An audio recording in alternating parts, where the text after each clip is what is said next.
अगर आपको वीडियोस पसंद आ रही हैं तो प्लीज़ लाइक करें, कमेंट करें और शेयर करें। अगर आपने चैनल को अभी तक सब्सक्राइब नहीं किया है तो प्लीज़ चैनल को सब्सक्राइब करें।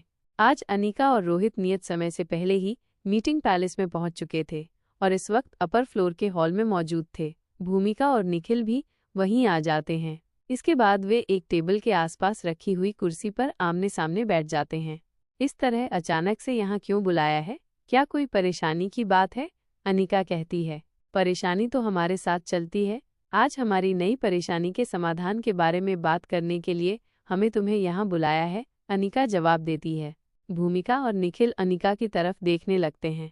अनिका आगे कहती है, तुम्हें याद होगा हमारे ग्रुप का वो सदस्य जिसका नाम है मिंजो? भूमिका और निखिल अपनी गर्दन हाँ में हिला देते हैं। अनिका आगे कहती है, इस वक्त हमारे मारवा हाउस में जो भी काले रंग की चीज़ मौजूद है, अगर वो सुपर नेचुरल पावर नहीं है तो मतलब वो एक मशीनरी है। उसके अंदर कोई न कोई सॉफ्टवेयर काम कर रहा है। अगर हम इस सॉफ्टवेयर का पता लगा लें तो हमारी समस्या काफ़ी हद तक समाधान की जा सकती है। अनिका क्या कहना चाहती थी, निखिल को यह समझने में ज़रा सी भी देर नहीं लगी, लेकिन फिर भी निखिल कहता है, मतलब मैं कुछ समझा नहीं। निखिल कहता है, मतलब ये है कि मिंजो की रिसर्च का लाइव प्रैक्टिकल करने का वक्त आ गया है। तुम्हें याद होगा उसने एक ऐसा सॉफ्टवेयर बनाया है जो किसी भी हार्डवेयर को टच करने पर उसके अंदर का पूरा सॉफ्टवेयर कॉपी कर सकता है और उसके बाद हम सॉफ्टवेयर का किसी भी दूसरे डिवाइस में इस्तेमाल कर सकते हैं। इसके बाद निखिल अनिका की तरफ देखते हुए कहता है, लेकिन ये डिवाइस सिर्फ एक सॉफ्टवेयर को कॉपी कर सकता है। सॉफ्टवेयर का इस्तेमाल करने के लिए हमें हार्डवेयर की ज़रूरत होगी। इस डिवाइस की मदद से हार्डवेयर तैयार करना संभव नहीं होगा। मुझे लगता है कि इस डिवाइस की मदद से हमें हार्डवेयर की थोड़ी बहुत जानकारी शायद मिल सकती है, लेकिन उसकी मदद से पूरा का पूरा ढांचा खड़ा नहीं हो पाएगा। फिर एक पल रुककर वो आगे कहता है, अगर हार्डवेयर तैयार करने का तरीका भी हमें पता चल जाए तो भी इससे समय की काफ़ी बर्बादी होने वाली है। अनिका कहती है, अभी ये सब सोचने की ज़रूरत नहीं है। अगर हमें सॉफ्टवेयर मिल जाएगा तो उस सॉफ्टवेयर का कोई न कोई तोड़ निकालना आसान होगा। एक हार्डवेयर बिना सॉफ्टवेयर कोई अहमियत नहीं रखता। अगर हम हार्डवेयर नहीं बना सकते तो सॉफ्टवेयर को करप्ट तो कर सकते हैं। इसके बाद अनिका अपने दोनों हाथों को मोड़ लेती है और निखिल की तरफ देखते हुए कहती है, और ऐसा करने से मैं इस पूरी दुनिया में निखिल से बेहतर और कौन हो सकता है। इस बार निखिल बहुत खामोश हो जाता है और आगे कुछ नहीं कहता। तभी भूमिका कहती है, लेकिन मेरे मन में एक सवाल है। अगर हम मिंजो से उसकी डिवाइस मांगेंगे तो हमें उसे बताना होगा कि हमें उसका डिवाइस क्यों चाहिए। तब हम क्या कहेंगे? इस पर अनिका मुस्कुराने लगती है। तभी रोहित निखिल की तरफ देखते हुए कहता है, उन्हें अपने इन दो बड़े बड़े एक्सपेरिमेंट के लिए बड़ी कीमत मिलती है। वो फंड उन्हें मारवा इंडस्ट्री से मिलता है। इतना ही नहीं, अगर उन्होंने कोई आविष्कार किया है और वो स्वीकार कर लिया जाता है तो उन्हें अपनी इस नई खोज के बदले अलग से मुंह मांगा दाम भी मिल सकता है। और तुम्हारे सवाल का आसान सा जवाब ये है कि हमारे जितने भी सदस्य हैं, जितने भी चीज़ें डेवलप की हैं, उनकी ये कॉपी उन्हें हमारे पास जमा करनी होगी ताकि हम हमारे फंड अपनी रिसर्च जारी रख सकें। इन सभी बातों के हो जाने के बाद अंत में निखिल अनिका से पूछता है, क्या तुम इस काम की जिम्मेदारी अपने सिर लेती हो अनिका? निखिल कहता है, जी मैडम, मैं इसकी जिम्मेदारी अपने सिर लेता हूँ, लेकिन अभी ये कहना बहुत मुश्किल है कि इसमें हमें कितनी सफलता मिलेगी, पर मैं पूरी तरह से कोशिश करूंगा और ये काम पूरी तरह होते ही मैं आपको रिपोर्ट कर दूंगा। दूसरी तरफ दमयंती के किले में दोपहर के वक्त की चिलचिलाती धूप थी। इसी समय उगलती हुई धूप में दमयंती देवी अपने दोनों हाथ पीछे करके खड़ी हुई थी। उसके सामने उसके 15 सिपाही लंबे लंबे घूंघट में अपने हाथ बांधे खड़े थे और उनसे 2 कदम दूर बाबूराव भी खड़ा था। रुद्रमा देवी दमयंती से कुछ कदम उसके समानांतर उसकी ओर चेहरा करके खड़ी थी। सभी अपनी गर्दन झुकाए खड़े थे। दमयंती अपनी बड़ी बड़ी आंखें दिखाते हुए उन सभी पर चिल्लाते हुए कहती है, तुम लोगों के ऊपर एक छोटा सा काम डाला है और तुम लोगों से वो काम पूरा नहीं हुआ। 5 दिन में से तुम ऐसा काम नहीं ढूंढ पाए, एक ऐसा इंसान नहीं ढूंढ पाए जो हम अपनी साइंस को दे सकें। तुम इतने भी काबिल नहीं हो कि जरा भी सूचना हासिल कर सको। बड़े से बड़े फैसले, हैकर्स की फौज इकट्ठी की है हमने। क्या तुम सबको कोई भी इतना काबिल नहीं है जो इतना सा काम कर सके? दमयंती देवी की गर्जना सुनकर सभी सिपाही डर से कांपने लगते हैं। वे यह बात अच्छी तरह से जानते थे कि दमयंती देवी के लिए दिए गए काम को पूरा न कर पाने की सजा उनकी मौत होती थी। दमयंती कहती है, अगर आज अच्छे लक्ष्य कर आज लक्ष्य हमारे पास मौजूद होती तो हमें निराशा नहीं होना पड़ता। दुनिया की मजबूत से मजबूत सुरक्षा दीवार को तोड़कर वो हमारे लिए आंकड़े चुरा लेती और हमें बता देती कि हमें हमारी ज़रूरत का इंसान कहाँ मिलेगा। तभी डरते हुए एक सिपाही ने माँ साहब से कहा, माँ साहब, हमें कुछ और वक्त दीजिए, हम अपनी तरफ से पूरी कोशिश कर रहे हैं, हमें विश्वास है कि जल्द ही कोई न कोई ज़रूर सफलता हासिल होगी। दमयंती कुछ पल के लिए चुप रहती है, फिर आगे कहती है, जाओ, दिया तुम्हें टाइम अपनी काबिलियत साबित करने का, मैंने तुम्हें टाइम दिया और हम इस पर कोई धन व्यर्थ नहीं कर रहे हैं। इसके बाद बिना कुछ बोले पीछे मुड़ जाती है और अपना एक हाथ ऊपर करके उन्हें जाने का इशारा करती है। तभी सिपाही कहता है, प्रणाम माँ साहब। तभी बाबूराव कहता है, मेरे लिए क्या आदेश है माँ साहब। तभी दमयंती देवी बाबूराव से कहती है, तुम इस वक्त दिल्ली के लिए निकलो और योगराज की सुरक्षा का प्रबंध करो, अब उसकी जान पर बनी हुई होगी। वो एक छोटा सा काम ठीक तरह से पूरा नहीं कर पाया है। यह उसको दूसरी बार चांस मिला था और अब ये चांस भी बढ़ गए हैं कि अब रोहित और अनिका को उसके बारे में पता चल गया होगा कि अब तक सारे हमले योगराज के द्वारा ही कराए गए हैं। उधर दूसरी तरफ श्रेया और प्रीति दोनों पर ही हमला योगराज ने करवाया है। अब तक वे लोग इसका अनुमान लगा चुके होंगे। मुझे आश्चर्य इस बात का है कि वे दोनों अभी तक इतना शांत क्यों बैठे हुए हैं। बाबूराव बीच में ही दमयंती देवी की बात को काटकर हंसते हुए कहता है, माँ साहब, रोहित मारवा अपनी एड़ी चोटी तक की ताकत लगाने के बाद भी अनिका को ढूंढ नहीं पाया था। उसे अपनी औकात पता चल गई है, इसलिए चुपचाप बैठा है। इस बात पर दमयंती देवी घूर घूर कर बाबूराव की तरफ देखने लगती है, अपनी मोटी मोटी आंखों से उसकी तरफ देखते हुए। जैसे ही उसकी आंखों से आग बरसने लगेगी और बाबूराव वहीं जलकर भस्म हो जाएगा। उसकी आंखों ही आंखों की ज्वाला से बाबूराव बेहद गंभीर हो जाता है और साथ ही डर भी जाता है। फिर घबराते हुए धीमी सी आवाज में कहता है, माँ साहब, माफ कीजिएगा। दमयंती देवी आगे कहती है, तुम लोगों की यही मूर्खता तुम सभी को लेकर डूबेगी। अभी तक रोहित मारवा की औकात तुम लोगों ने जानी ही नहीं है, इसीलिए इतना बोल रहे हो। जिस दिन वो जान जाओगे उस दिन उसका सबसे बड़ा दुश्मन कौन है वो हमें चींटियों की तरह मसल कर आगे रख सकता है। अगर वो खामोश बैठा है तो उसके दो कारण हो सकते हैं।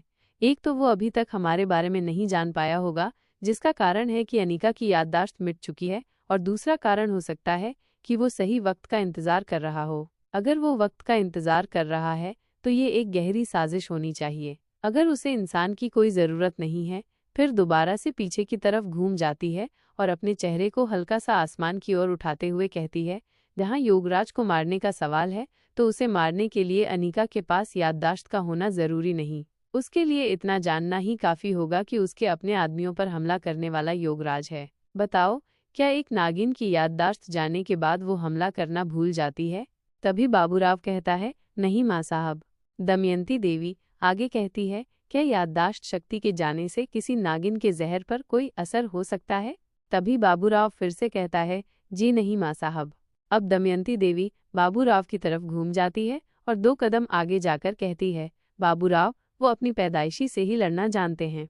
फिर एक पल रुककर दोबारा कहना शुरू करती है कि वो दोनों हमारे बारे में अपना बचाव कर रहे हैं। अब तक एक बात भी उन्होंने पलटकर प्रतिक्रिया नहीं दी है, लेकिन इसका मतलब ये नहीं कि वो हमेशा ही शांत बैठे रहेंगे। फिर कुछ पलों के लिए खामोश रहती है, उसके बाद बिना अपनी जगह से हिले अपनी गर्दन बाईं ओर मुड़ती है और बाबूराव से पूछती है। कुछ समय से ऐसे ही खड़े रहने के बाद बोलती है, तुम कुछ समझे या नहीं? बाबूराव कुछ पल के लिए जैसे सुन्न पड़ गया था। दमयंती की आवाज़ सुनते ही वो होश में आ जाता है और कहता है, जी माँ साहब, मैं समझ गया, मुझे क्या करना है, मैं अभी निकलता हूँ। ऐसा कहकर वो वहाँ से जाने लगता है। ठीक उसी वक्त दमयंती आगे कहती है, जब दिल्ली जा रहे हो तो उस आकाश गुलेरिया को गुलेरिया हाउस से बाहर निकालो। अब उसका वहाँ रहना हमारे लिए खतरे से खाली नहीं है। तुम ऐसा करने में सक्षम नहीं हुए तो उसे मृत्यु के द्वार के अंदर पहुँचा देना। बाबूराव कहता है, जी माँ साहब, हो जाएगा। बाबूराव के वहाँ से चले जाने के बाद दमयंती देवी अंदर की ओर लौट जाती है। रुद्रमा देवी भी उसके पीछे पीछे जाती है। अंदर जाने के बाद दमयंती देवी का एक सिंहासन, बड़ी ही कुर्सी पर वो जाकर उस सिंहासन पर बैठ जाती है। वो एक अंधेरी जगह थी जहाँ पर बहुत ही हल्की हल्की रोशनी आ रही थी और आसपास कोई भी अन्य व्यक्ति मौजूद नहीं था। उसके हाथ के इशारे से रुद्रमा को बैठने के लिए वो कहती है। उसके इशारे पर रुद्रमा देवी उसके पास की एक दूसरी कुर्सी पर बैठ जाती है। दमयंती देवी अपने हाथ के अंगूठे और तर्जनी उंगली से यू आकार बनाते हुए उसे अपनी ठोड़ी पर रख देती है। फिर रुद्रमा देवी की तरफ देखते हुए कहती है, आपको क्या लगता है इस हमले का अनिका और रोहित पर क्या असर हुआ होगा? जैसा आपने कहा था कि मैं बिल्कुल वैसा ही किया है। अब हमें जल्दी अपना अगला कदम उठाना होगा। रुद्रमा देवी कुछ पल खामोश रहती है और उसके बाद कहती है, किसी भी इंसान के खास लोगों को उसके दायां या बायां हाथ बनाना पड़ता है, लेकिन अनिका के संदर्भ में प्रीति उसका हाथ नहीं बल्कि शरीर बनकर काम कर रही है। अनिका इस वक्त बेहद बेचैन होगी। हमें अभी से दूसरे हमले की तैयारी कर देनी चाहिए। उस पर इतने हमले करो कि वो सोचने समझने की शक्ति खो बैठे। उसे इतना मजबूर करो कि वो बेसहारा होकर मैदान में उतर आए, और ठीक उसी वक्त उसे पकड़कर दोबारा अपने पास ले आओ। अनिका हमारे पास होगी तो रोहित मारवा भी हमारा कुछ नहीं बिगाड़ पाएगा। पिछली बार हम उन सैनिकों का मुंह खुलवा पाते, उससे पहले ही हमारी सीमा से वो बाहर निकल गए थे। लेकिन इस बार उसे इतना वक्त नहीं मिलेगा। बस एक बार साबित हो जाए कि उसे ये सब याद है तो वो तोते की तरह सब कुछ बोलते हुए ये बता देगी। और अगर उसे कुछ याद नहीं हुआ तो? तभी रुद्रमा की आंखों के अंदर देखते हुए कहती है, तो हमें उसे मजबूर कर देंगे। यही हमारे पास रहकर अपनी याददाश्त वापस लाने के लिए उसे दोबारा डॉक्टर बनने का शौक है तो हम उसको डॉक्टर बनाएंगे। उनकी डॉक्टरी की पढ़ाई यहीं हमारे साम्राज्य के अंदर ही होगी। तभी रुद्रमा देवी गंभीर होकर चुप हो जाती है। दमयंती देवी के चेहरे पर एक बड़ी सी मुस्कुराहट दिखाई देने लगती है। फिर वो जोर जोर से हंसने लगती है। अपनी हंसी को रोकने के बाद रुद्रमा देवी से कहती है, माँ साहब, अपनी कूटनीति का कोई तोड़ नहीं, आप प्रीतम हैं। रुद्रमा देवी अपनी आंखें बड़ी बड़ी करती है और लाल लाल आंखों से दमयंती देवी की तरफ देखते हुए कहती है, मैंने तुमसे कितनी बार कहा है मुझे माँ कहकर मत बुलाओ। कोई ज़रूरत नहीं है। मेरा नाम रुद्रमा देवी है, वही कहकर बुलाया करो। तुम मेरी मालकिन हो और मैं सिर्फ तुम्हारी मुलाजिम हूँ। ये सच है कि तुम जानती हो, यही सच है, बाकी सब लोग जानते हैं और यही रहेगा। इसके अलावा तुम्हारा मेरा और कोई सत्य नहीं है। रुद्रमा देवी की बात सुनकर दमयंती देवी एकदम शांत हो जाती है। डाइनिंग हॉल में मारवा हाउस में जब तक शनि और ओमकार का प्रपोज्ड प्रोजेक्ट पूरा नहीं हो जाता तब तक वे साथ में काम करने के लिए बाध्य थे। इसलिए अनिका के कहने पर ओमकार को सुबह ही सूचित कर दिया गया था कि वो कुछ दिनों के लिए मारवा हाउस शिफ्ट हो जाए। ओमकार ये जानता था कि आज प्रीति मारवा हाउस में मौजूद है। वो मीटिंग के लिए नहीं गई थी। उसने कई बार कोशिश की कि वो प्रीति से बात कर पाए, लेकिन नहीं प्रीति ने उसका कोई फ़ोन उठाया और नहीं किसी मैसेज का जवाब दिया। ओमकार के बहुत बार कोशिश करने के बाद जब प्रीति ने एक मैसेज भेजा तो उसने लिखा था, मैं बेहद बिजी हूँ। ओमकार को थोड़ी परेशानी तो हुई, लेकिन उसने खुद को ये कहकर समझा दिया कि कोई इमरजेंसी होगी जिस वजह से प्रीति उससे बात नहीं कर पा रही। लेकिन प्रीति की असली वजह कुछ और थी। प्रीति उस रात के बारे में अब तक सोच रही थी जब रात को डिनर के लिए जब सब लोग इकट्ठे हुए तब ओमकार ने प्रीति को अपनी आंखों के सामने देखकर ओमकार के चेहरे पर प्रीति को देखकर एक खुशी की लहर दौड़ आई। खाना खत्म करने के बाद जब प्रीति वहां से जाने लगती है तो ओमकार भी धीरे धीरे से अपनी जगह से उठकर पीछे पीछे चल पड़ता है।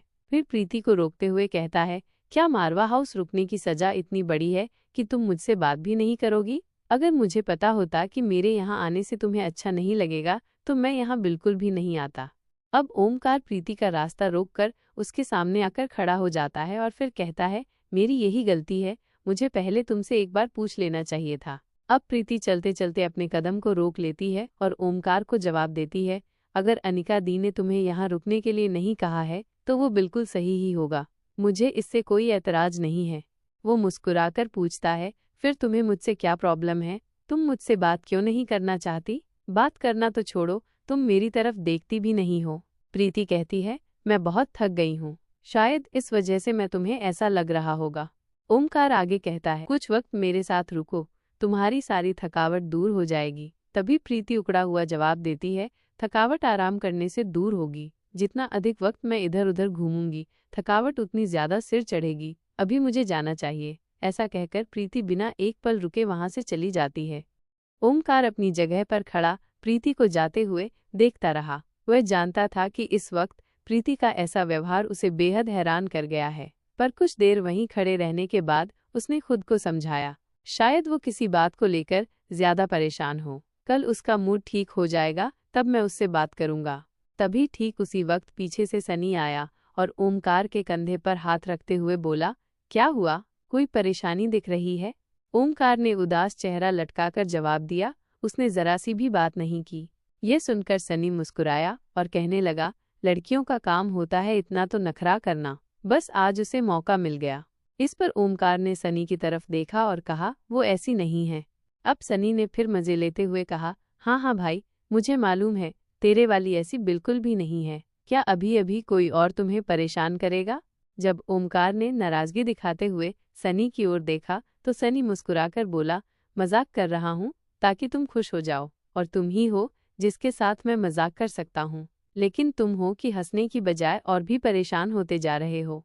फिर उसने ओमकार के कंधे पर हाथ रखा और आगे बढ़ने लगा। चलते चलते उसने कहा, मरीजों को संभालना कोई आसान काम नहीं है, और प्रीति के साथ शायद आज कोई उससे भी ज्यादा परेशान करने वाला मरीज रहा हो, जिसकी वजह से उसका मूड खराब हो गया हो। ओंकार चुपचाप सन्नी के साथ आगे बढ़ने लगता है, लेकिन उसके दिमाग में बारी बारी से चीजें रिवाइंड होने लगती हैं। उसे याद आता है कि प्रीति का मूड तब से खराब है जब से वो होटल हेवन के वॉशरूम में गई थी। ओंकार को लगता है कि कोई न कोई बात जरूर है जो उसे परेशान कर रही है और उसे इसका पता लगाना ही होगा। इधर प्रीति अपने कमरे में चली जाती है और दरवाजे को अच्छी तरह से बंद कर लेती है। फिर वो अपने बिस्तर पर जाकर तकिया उठाकर पेट के बल लेट जाती है और अपना चेहरा तकिए में छुपा लेती है। थोड़ी ही देर बाद उसके सिसकने की आवाज आने लगती है। वो फूट फूट कर रो रही थी। ओंकार से इस तरह बात न करना उसे बिल्कुल भी अच्छा नहीं लग रहा था। वो अक्सर सोचती थी कि काश वे दोनों एक ही जगह पर रहते या उनके घर आसपास होते तो मिलना कितना आसान होता। अब जब मिलने का वक्त आया है और उनके लिए मिलना आसान भी हो गया है, तो वो अपनी आंख सामने होकर भी उससे दूर रहने के लिए मजबूर हो चुकी थी। प्रीति कल की घटना के बारे में ओंकार को कुछ बताना नहीं चाहती थी। अंत में वही हुआ जिसका ओंकार को डर था। ओंकार कभी नहीं चाहता था कि प्रीति इस बात को कभी भी जाने, क्योंकि उसके माता पिता उन दोनों के रिश्ते के सख्त खिलाफ थे। उधर मारवा हाउस में अपना डिनर कर लेने के बाद निखिल अपने कमरे की तरफ चला जाता है। निखिल अपना लैपटॉप ऑन करके घर के सभी कामों को एक्सेस करते हुए उस काली चीज को ढूंढना शुरू करता है, लेकिन मारवा हाउस कोई छोटी मोटी जगह नहीं थी जहां ये काम चुटकियों में हो जाए। तभी उसे उससे संबंधित एक बात याद आती है। वह झट से अपना फोन हटाकर नीरज सांगवान को कॉल करता है, क्योंकि अपना समय बर्बाद करने से अच्छा है कि वह नीरज की जानकारी से ही मदद ले। नीरज का कहना है कि वो काली चीज इस वक्त डाइनिंग हॉल के सोफे पर मौजूद है। निखिल और भूमिका अपने कान में ब्लूटूथ लगा लेते हैं। फिर अपनी जगह से उठकर निखिल कहता है, तुम मेरे साथ लाइन पर बने रहो, उसके हर मूवमेंट पर नजर बनाए रखना। तभी नीरज वहां से जवाब देते हुए कहता है, जल्दी करो, क्योंकि इस वक्त डाइनिंग हॉल में कोई भी मौजूद नहीं है। वो काली चीज इसका फायदा उठाकर जरूर अपनी लोकेशन चेंज करने की कोशिश करेगी। निखिल कहता है, हाँ हाँ ठीक है, बस हम पहुंच रहे हैं, तुम उस पर निगाह बनाए रखना। जैसे ही निखिल और भूमिका डाइनिंग हॉल में पहुंचने वाले होते हैं, ठीक उसी वक्त नीरज कहता है, वो धीरे धीरे छोटी हो रही है और मुझे पूरा यकीन है कि वो इसके बाद गायब हो जाएगी। फिर उसे दोबारा से ढूंढना पड़ेगा और इसमें काफी वक्त लगेगा। तभी निखिल जवाब देता है, नीरज कैमरे को जूम करो और उसे अपनी नजरों से ओझल मत होने देना। नीरज निखिल के ऐसा कहते ही कैमरे को जूम करता है और ध्यान से देखने पर पता चलता है कि वो काली चीज पतली लंबी रस्सी में बदलने लगती है और सोफे के किनारे किनारे फर्श पर नीचे उतर जाती है, वहां से आगे बढ़ने लगती है। निखिल कहता है, वह डाइनिंग हॉल से बाहर की तरफ जा रही है। निखिल पूछता है, बाहर कहाँ? नीरज जवाब देता है, देखकर तो ऐसा लग रहा है कि वो हाउस से बाहर निकलने की कोशिश में है। ये सुनते ही भूमिका और निखिल के पैर अपनी जगह जम जाते हैं और वे एक दूसरे का चेहरा देखने लगते हैं। दोनों के ही चेहरे पर हैरानी नजर आने लगती है। भूमिका अपनी आंखें बंद करते हुए सोचने लगती है और फिर एक पल के लिए कहती है, निखिल, हो सकता है कि वो बालकनी की तरफ जा रही हो, वो अनिका के कमरे में जाने के बारे में सोच रही हो। निखिल कहता है, ऐसा भी हो सकता है। अगर ऐसा हो तो पहले से ही रोहित और अनिका के कमरे में जाकर बात करने लगते हैं। जैसे ही मौका मिलेगा हम अपना काम कर लेंगे। जैसे ही भूमिका और निखिल अनिका के कमरे की तरफ बढ़ने लगते हैं, उनके वहां पहुंचने से पहले ही नीरज कहता है, रुको, ये अनिका मैडम और रोहित सर के कमरे की तरफ नहीं जा रहा। निखिल कहता है, तब फिर कहाँ जा रहा है? नीरज कहता है, इसके रंग और रात के अंधेरे की वजह से ठीक कुछ समझ नहीं आ रहा है कि वो यहाँ क्या कर रहा है, लेकिन हाँ, ये बच्चों के कमरे की बालकनी की तरफ जा रहा है। निखिल और भूमिका के मुंह से एक साथ क्या निकल जाता है और वो दौड़ते हुए अनिका और रोहित के कमरे के दरवाजे पर पहुंच जाते हैं। भूमिका दरवाजा खटखटाती है। इधर जैसे ही अनिका दरवाजा खोलती है, उधर वो काली चीज बच्चों के कमरे की बालकनी तक पहुंच जाती है और उसके बाद उसने अपने आप को एक रोबोट जैसी संरचना में बदल लिया। उसके बाद वो अपने हाथों को आगे करती है और उसका एक हाथ तेज ब्लेड में बदल जाता है, जिसे किसी भी शीशे को आसानी से बिना किसी आवाज के काटा जा सकता था। उधर मारवा हाउस से 1 किलोमीटर दूर वेंटी में योगेश एक्सपर्ट हर्षिता से कहता है, रुको। वो पॉज का बटन दबाते हुए रोबोट को रोक देती है और योगेश से पूछती है, क्या हुआ? योगेश कहता है, अगर वह बच्चे खिड़की के पास हुए तो हो सकता है उन्हें शीशा काटते काटते पता लग जाए कि खिड़की के बाहर कोई रोबोट खड़ा है। हर्षिता कहती है, मुझे ये बताओ कि तुम कहना क्या चाहते हो? योगेश कहता है, हमें और 1-2 घंटे रुक जाना चाहिए। इतनी जल्दबाजी नुकसानदेह हो सकती है। जब बच्चे सो जाएंगे तब हम अंदर जाकर अपने काम को अंजाम दे सकते हैं। वैसे भी हमें सिर्फ एक बच्चे को उठाकर लाना है, उसके लिए हमें आधी रात तक इंतजार करना ही होगा, इसलिए बेहतर यही होगा कि हम सभी इंतजार करें। अनिका जैसे ही अपने कमरे का दरवाज़ा खोलती है, भूमिका भड़कते हुए कहती है, कितनी देर लगाती हो दरवाज़ा खोलने में? अनिका और रोहित दोनों भूमिका के चेहरे की तरफ देखने लगते हैं। भूमिका के चेहरे पर चिंता की लकीरें दिखाई दे रही थीं। अनिका एक गिलास में पानी डालते हुए भूमिका की तरफ बढ़ा देती है और अनिका कहती है, पहले रिलैक्स हो जाओ और फिर बताओ कि हुआ क्या है। भूमिका अनिका के हाथ से पानी का गिलास लेकर वापस टेबल पर रख देती है और उसके बाद सारी बात बता देती है। ये सुनकर रोहित भी कुछ परेशान नजर आने लगता है। अनिका के चेहरे पर कोई भाव नहीं आता। भूमिका पूछती है, तुम इतनी शांत कैसे रह सकती हो? रोहित कहता है, हमें बच्चों के पास जाना चाहिए। लेकिन अनिका जवाब देती है, तुम सब बिना वजह ही परेशान हो रहे हो, कुछ नहीं होगा। अनिका की बात सुनकर रोहित समझ जाता है कि उसने पहले से ही कुछ प्लान कर रखा है। भूमिका उससे साफ साफ बताने को कहती है कि उसका क्या प्लान है और उन्हें चिंता क्यों नहीं करनी चाहिए, क्योंकि उनकी रिया भी अंदर ही है। अनिका और रोहित भूमिका की बात सुनकर हैरान रह जाते हैं। भूमिका उनके चेहरों के भाव देखकर कहती है, हाँ, मेरा मतलब है कि तीनों बच्चे अंदर हैं, अलेक्जेंडर और आर्यन भी। इस घर में सिर्फ भूमिका ही नहीं, हर कोई सबसे पहले रिया को याद करता था, क्योंकि वो इतनी प्यारी थी। अनिका जवाब देती है कि इसके लिए किसी प्लान की जरूरत नहीं है। बच्चों के कमरे तक पहुंचना इतना आसान नहीं है, इसलिए चिंता की कोई बात नहीं है। भूमिका झुंझलाकर कहती है, मतलब तुम साफ साफ कुछ क्यों नहीं बताओगी? अनिका पहले नामे गर्दन हिलाती है और फिर कहती है, कुछ चीजें सुनने में ज्यादा दिखने में अच्छी लगती हैं। अनिका भूमिका की नाक को उंगली से खरोचते हुए कहती है, इसलिए इंतजार करना बुरी बात नहीं होती। ये सुनकर भूमिका मुस्कुरा देती है। निखिल कहता है कि आज उनके सॉफ्टवेयर को कॉपी करने का प्लान सफल नहीं हो पाया। अब इस मामले में भी उन्हें कल का इंतजार करना होगा। इसके बाद भूमिका और निखिल वहां से निकल जाते हैं। काली चीज की वापसी और निखिल का प्लान। भूमिका और निखिल बातें करते हुए धीरे धीरे डाइनिंग हॉल की तरफ बढ़ रहे होते हैं। ठीक उसी वक्त निखिल का फोन बजने लगता है। निखिल अपने ब्लूटूथ को छूकर फोन कनेक्ट कर लेता है। दूसरी तरफ से नीरज सांगवान की आवाज आती है, निखिल, वो चीज वापस अंदर आ गई है। ये सुनते ही निखिल की आंखें चमक उठती हैं और वो पूछता है, आगे बताओ। नीरज बताता है, इस वक्त वो सोफे के सामने रखी हुई टेबल पर टेबल मैट बनकर बिछी हुई है। शायद उसने तुम दोनों को उस तरफ आते हुए देखकर ऐसा किया है। निखिल जवाब देता है, ठीक है, तुम मेरे साथ फोन पर कनेक्टेड रहो। इसके बाद वो अपने फोन को म्यूट करके पॉकेट में रख लेता है। फिर भूमिका से कहता है, उसे हमारी बातें सुननी हैं, चलो आज उसे एंटरटेन कराते हैं। भूमिका निखिल से कहती है, लगता है इसलिए अनिका इतनी रिलैक्स थी। वो बच्चों के कमरे में बिना इजाजत के अंदर जाए बिना ही लौट आई है। निखिल आगे बढ़ता है और डाइनिंग टेबल से एक गिलास उठा लेता है। उसके बाद भूमिका और निखिल सोफे पर जाकर बैठ जाते हैं। निखिल अपने हाथ में पकड़े हुए गिलास को उसी काली मैट के ऊपर रख देता है। फिर वो अपनी जेब से फोन और वो डिवाइस भी निकालकर उसके ऊपर रख देता है। वो गिलास में पानी भरता है और उसे हाथ में उठा लेता है। फिर वे दोनों देश दुनिया में चल रही ज्ञानवर्धक बातें करना शुरू कर देते हैं। करीब 10 मिनट के बाद उस डिवाइस पर हल्का सा लाल रंग दिखाई देने लगता है। ये एक इंडिकेटर था जिससे पता चलता था कि डिवाइस अपना पूरा काम कर चुकी है। निखिल सामान्य भाव से अपना सारा सामान मैट के ऊपर से उठाता है और भूमिका से कहता है, मुझे लगता है अब सोने का टाइम हो गया है, हमें चलना चाहिए। भूमिका अपनी जगह से उठकर खड़ी होती है और निखिल से कहती है, ठीक है, सुबह मिलते हैं। इसके बाद निखिल को वहीं बैठा हुआ देखकर वो अपने कमरे की तरफ चली जाती है। निखिल भी उठकर वहां से चला जाता है। दरअसल हर्षिता के कहने पर वो काली चीज वापस घर के अंदर लौट आई थी। उन्हें लगता था कि जब तक बच्चे गहरी नींद में नहीं सो जाएंगे तब तक वो घर के अंदर ही लोगों की जासूसी करती रहेगी, क्योंकि सभी लोग मौजूद तो हैं ही। कहीं न कहीं से कोई न कोई सुराग मिल ही जाएगा जिससे मारा साहब को देखकर अपनी जान बचाई जा सके। आधी रात के वक्त बच्चों के कमरे की बालकनी में वो काली चीज बड़ी सावधानी से अपने ऊपर रखे हुए जग और गिलास को अपने कोनों की मदद से उठा लेती है और अपने आप को लपेटते हुए उन्हें किनारे पर रखकर वहां से नीचे उतर जाती है। नीरज अभी तक सोया नहीं था और उसने लगातार इस चीज पर अपनी निगाह बनाकर रखी थी। वह इसका आकारनुमा आकार देखकर हैरान रह जाता है।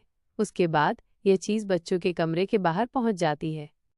नीरज उस चीज का पीछा करते हुए बच्चों की बालकनी तक पहुंच जाता है। वो काली चीज एक रोबोट में बदल जाती है और अपने हाथ को सिरों की तरफ बढ़ाती है।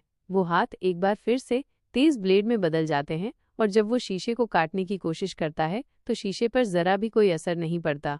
हर्षिता हैरान रह जाती है और योगेश की तरफ देखती है।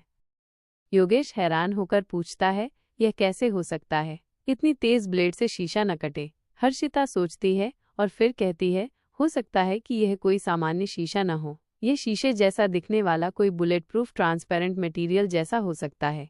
योगेश कहता है, फिर तो बुलेट का इस्तेमाल करके देखो। हर्षिता जवाब देती है, इस वक्त उसके पास बुलेट नहीं है, उसके पास कोई भी ऐसा आर्मी मटेरियल नहीं है। अब योगेश चिल्लाते हुए कहता है, मतलब वो अपने आप इन सब चीजों का इस्तेमाल कर सकता है।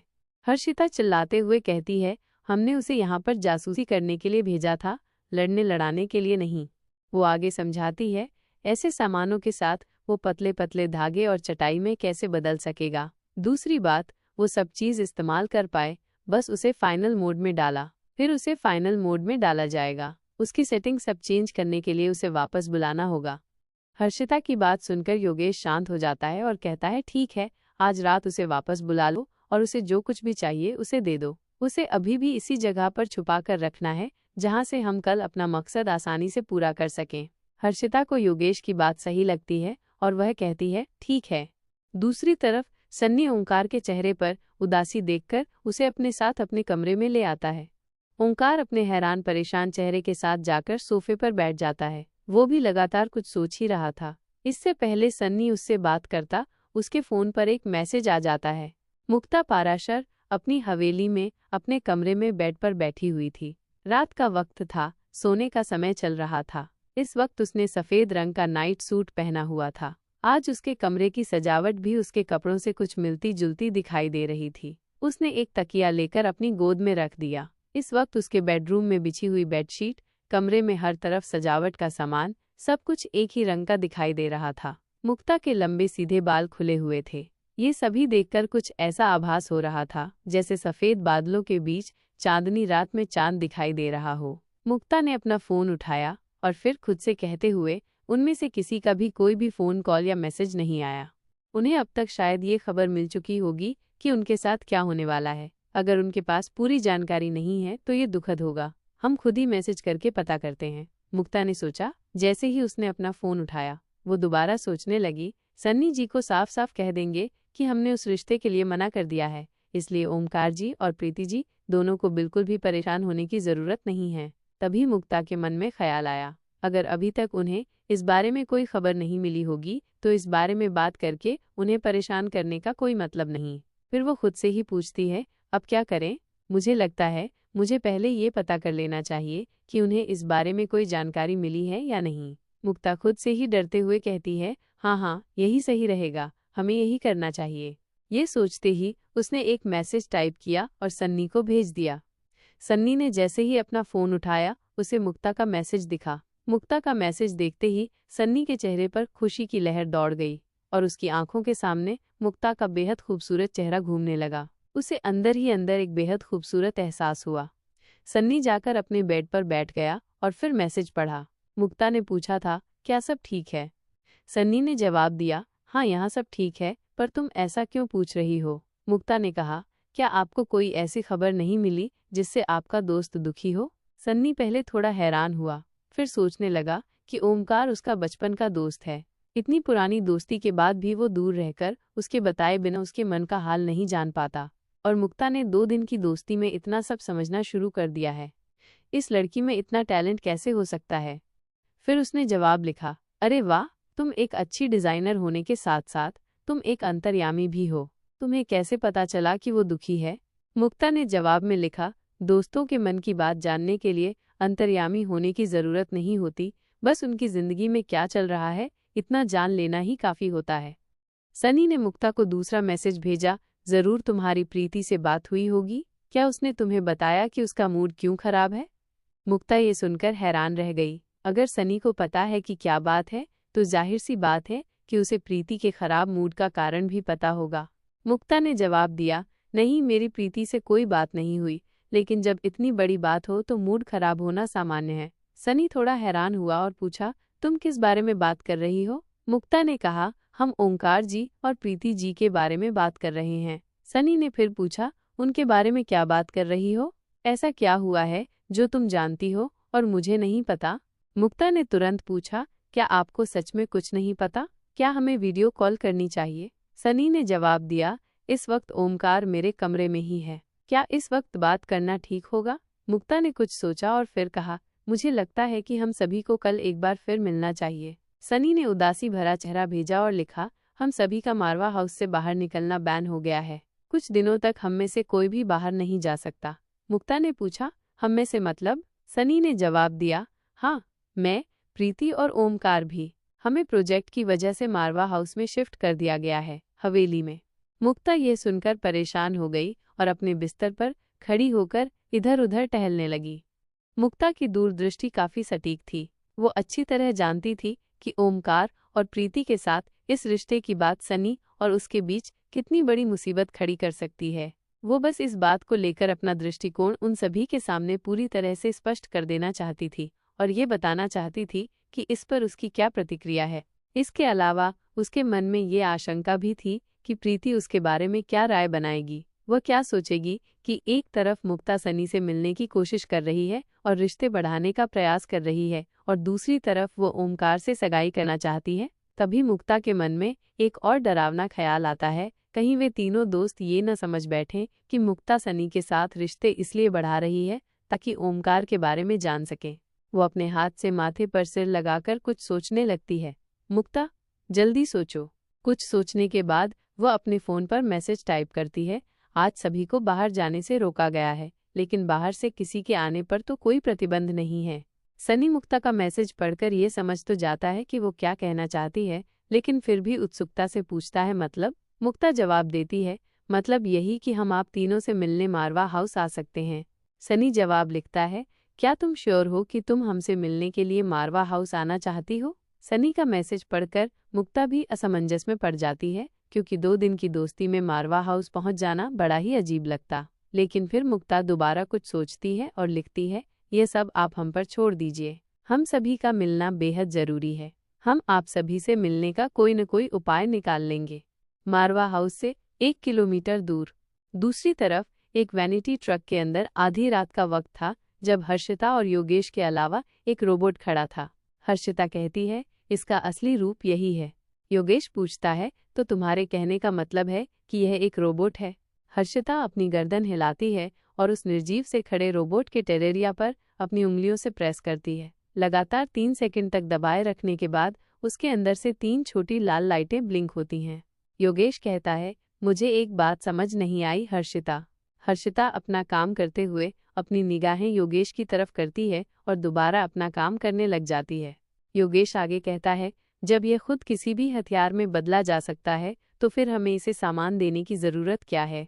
हर्षिता के चेहरे पर मुस्कान आ जाती है और वो कहती है, तुम्हारे इन्हीं सवालों से बचने के लिए मैंने इसे कहा था कि इसे एक हथियार देने की ज़रूरत है। फिर लंबी गहरी सांस लेकर योगेश की तरफ देखते हुए कहती है, इसे हथियार नहीं बल्कि हथियारों की कमान देने की ज़रूरत है। उसके बाद यह अपने आप में मौजूद चीज़ों का ही इस्तेमाल करके खुद को मिली हुई कमांड को पूरा कर सकता है। दरअसल मैं भी इसे पहली बार ही प्ले कर रही हूँ। मैं नहीं जानती हूँ कि मेरी किसी भी गलती की वजह से हम किसी बड़ी बात में फंस जाएं, इसलिए मैंने इसे कुछ फंक्शन डीएक्टिवेट कर दिए हैं। लेकिन अब ज़रूरत है कि वो सब फंक्शन एक्टिवेट करने के लिए इसे यहाँ बुलाया जाए। इसके बाद दोबारा से अपना काम करते हुए हर्षिता कहती है, और अब ये प्रैक्टिकल करने के बाद मुझे खुद पर भरोसा हो गया है कि मैं इसको अच्छी तरह चला सकती हूँ। यह अपनी कमान पर कैसे काम करता है। अब तक वे दोनों ये सब अपनी आंखों से देख चुके थे। हर्षिता रोबोट की आंखों में देखते हुए कहती है, आ जाओ विविध काया, और वो कर दिखाओ जिसका हमें इंतजार है। ऐसा कहकर वो फिर से उसके सीने पर 30 सेकंड के लिए दबाती है और वो एक्टिवेट हो जाता है। रोबोट को वहां से रवाना कर देने के बाद हर्षिता दोबारा से अपनी निगाहें स्क्रीन पर टिका लेती है और उसकी एक्टिविटी को कंट्रोल करते हुए उसे आगे बढ़ाती है। ठीक उसी वक्त योगेश पूछता है, क्या ये शीशे को तोड़ पाएगा? हर्षिता मुस्कुराते हुए योगेश की तरफ देखती है और कहती है, हमें बिना किसी आहट के बच्चों को उठाकर लाना है, नहीं तो वो एक साथ मारवा हाउस की सिक्योरिटी गार्ड की फौज को यहाँ ला सकता है। तुम शीशा तोड़ने की बात कर रहे हो, ये तोप बनकर मारवा हाउस की मजबूत मोटी दीवारों को तोड़ सकता है। आज की रात ऐसी रात है जिससे सभी की नींद उड़ जाएगी। प्रीति अपने और ओमकार के बीच आई हुई इस नई मुसीबत की वजह से दुखी थी, तो वहीं ओमकार प्रीति के इस दुख से दुखी था। सनी उस उलझन में था कि मुक्ता यहाँ कैसे आएगी, अगर वो यहाँ आ गई तो सबको क्या जवाब देंगे। वहीं निखिल स्क्रीन पर आंखें गड़ाए बैठा था और विविध काया का हर बारीक से बारीक बिंदु समझने की कोशिश कर रहा था। जितना वो उसे समझने की कोशिश करता उतना ही वो उलझ जाता था। हर्षिता और योगेश की नींद इसलिए उड़ी हुई थी क्योंकि आज वे माँ साहब का आदेश पूरा नहीं कर पाए थे। अब आने वाले कल का सारा कृत पूरी तरह से रोबोट विविध काया पर निर्भर था। रोहित समझने की कोशिश कर रहा था कि अनीका ने बच्चों की सेफ्टी के लिए कौन सी टेक्निक आजमाई है, या फिर उसने काली चीज के लिए ऐसा कौन सा जाल तैयार किया है। इन सब बातों से बिल्कुल बेफिक्र अनीका विश्व और सौम्या के बारे में सोच रही थी। सबकी बेचैन रात। सिर्फ मारवा हाउस ही ऐसा नहीं था जहां सबकी नींद बेचैनी में गायब थी, और भी बहुत सारे लोग थे जो इस चैन में बेचैनी से बंधे हुए थे।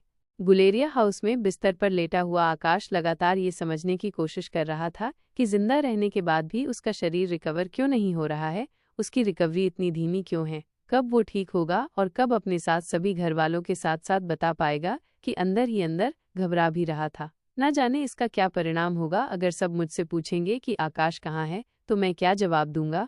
श्रेया को नींद इसलिए नहीं आ रही थी क्योंकि वो अपनी खुशी संभाल नहीं पा रही थी। वो दिन रात सिर्फ मीठे मीठे ख्वाब बुनती रहती थी। एक नन्ही सी जान बहुत जल्द उसके और आकाश के गोद में खेलने आने वाली है और 2 बच्चों के साथ उसका परिवार पूरा होने वाला था। वह सोच कर ही खुश हो रही थी कि आखिर आकाश से बार बार दूर होने के बाद भी उसका प्यार उसे बार बार मिल जा रहा था। सनल बंगले में लक्ष्य की भी नींद उड़ी हुई थी। वह अच्छी तरह जानता था कि श्वेता एक संवेदनशील लड़की है और अगर उसे जल्द से जल्द बाहर नहीं लाया गया तो ना जाने कितनी जिंदगियां बर्बाद हो जाएंगी। वह इस बात को भली भांति समझता था कि अगर वो श्वेता को उसके हाल पर छोड़ देगा तो उसका उसके शारीरिक और मानसिक दोनों तरह के स्वास्थ्य पर नकारात्मक प्रभाव पड़ने वाला है। वह बिल्कुल भी नहीं चाहता था कि बिना किसी गलती के वो सजा भुगते। जो लड़की अनजान और बेसहारा लोगों के चेहरे पर मुस्कान लाने के लिए प्रतिबद्ध थी, वह खुद आंसू बहाए। ये किसी भी प्रकार से न्यायपूर्ण नहीं था। ठीक उसी तरह मल्होत्रा हाउस में अंजलि और किशन की नींद भी उड़ी हुई थी। वे अपने बच्चों की वर्तमान स्थिति को लेकर मानसिक दर्द से गुजर रहे थे। कृष और मीना के केस में उलझा हुआ था तो श्वेता लक्ष्य के साथ बिताए गए हर पल का मन ही मन अवलोकन कर रही थी। अब देखना ये था कि ये समस्या और भी ज्यादा उलझने वाली थी या सुलझने वाली थी। उलझी हुई डोरों को सुलझाने में अक्सर उनमें से कुछ टूट जाती हैं और कुछ में गांठ पड़ जाती है। इन सभी को सुलझाने की जिम्मेदारी रोहित और अनीका के कंधों पर थी। अब देखना ये था कि वे कितना कामयाब होने वाले थे। अगली सुबह मारवा हाउस डाइनिंग हॉल में ओमकार सुबह जल्दी ही उठकर पहुंच जाता है। चारों तरफ अच्छी तरह देख लेने के बाद उसे यकीन हो जाता है कि प्रीति अभी तक अपने कमरे से बाहर नहीं आई है। वो सीधा प्रीति के कमरे की ओर चल पड़ता है। प्रीति के कमरे तक पहुंचकर दरवाजे पर नॉक करता है। प्रीति अंदर से कोई आवाज नहीं देती। ओमकार फिर से दरवाजा खटखटाता है। इस बार भी कोई आवाज नहीं आती तो वो दरवाजे को हाथ लगाकर धक्का देता है तो दरवाजा खुला हुआ था। वो अंदर चला जाता है और वहां जाकर देखता है कि प्रीति कहीं दिखाई नहीं देती है। वो अब सोचने लगता है कि शायद प्रीति कमरे में ही है। जैसे ही वो पलटकर बाहर जाने लगता है तो ठीक उसी वक्त बाथरूम का दरवाजा खुलता है और प्रीति बाहर निकल आती है। उसने एक तौलिए से अपने बालों को बांधा हुआ था और दूसरे से कंधे से नीचे तक शरीर को ढका हुआ था। बाथरूम में होने की वजह से उसे दरवाजे पर खटखटाने की आवाज सुनाई नहीं दी। वो जैसे ही बाथरूम का दरवाजा खोलती है उसकी आवाज से ओमकार उसे और घूर घूर कर देखने लगता है। ओमकार जैसे ही प्रीति को देखता है उसे ऐसा लगता है मानो कोई अप्सरा नदी से बाहर निकल रही हो। उसके चेहरे का रंग जितना सुंदर दिखाई देता था, उसका शरीर भी उससे कहीं ज्यादा कोमल प्रतीत हो रहा था। बाथरूम से तुरंत निकलने की वजह से उसकी आंखें, नाक और बाल पहले से भी ज्यादा लाल दिखाई दे रहे थे। हाथों की हथेलियों और पैरों के तलवों पर हर जगह लाली छाई हुई थी। आंखों की पलकों के गीले होने की वजह से वो और भी ज्यादा खूबसूरत दिखाई दे रही थी। जैसे ही प्रीति अपनी आंखों के सामने ओमकार को देखती है, वो तुरंत वापस बाथरूम में अंदर चली जाती है और दरवाज़ा बंद कर लेती है।